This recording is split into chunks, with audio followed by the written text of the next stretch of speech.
What are some of the biggest mistakes in business owners making in IT and cybersecurity? We see a lot of them, Randy. But I tell you the four biggest ones that are top of mind is that number one is they always think about cybersecurity and IT as an afterthought. Yes. And so we're telling people, be proactive about this, get the protections in place now. Unfortunately, so many businesses wait until they have a breach.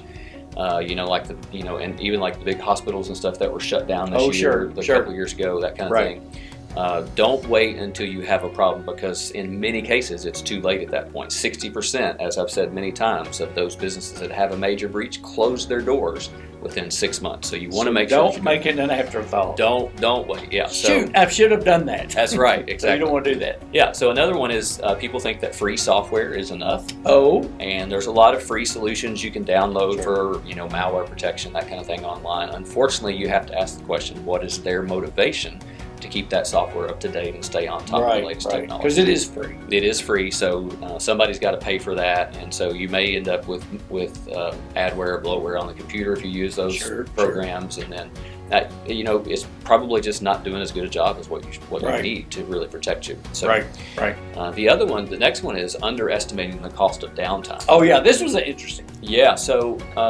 there's a study done a few years ago that shows that just a computer that's over 4 years old. So as a computer ages, it gets a little bit slower and slower over time. And so those extra 10, 15 seconds that you have to wait to open a program, to save a file, those kind of things, that really adds up over the course of a year. Right. So the cost estimated in payroll was $2,700 per year for every computer that's over 4 years old. Wow. And so you really times that number times 100. I mean, very significant. Yeah, it's can be a huge loss in payroll. But that doesn't even take into consideration, well, what happens if you have an actual malware incident or a major... Yeah, not even counting that. Yeah, so that's just using old hardware. Right. So you really got to think about, well, if I had an incident, I may be shut down for a week, 2 weeks. Sure. And then in some cases, you're going to be paying the whole staff during that time, and they're not, at the very least, they're not going to be as productive. Sure. A lot of times well, if you have to go get a cup of coffee while your computer's starting, maybe you should call Bob.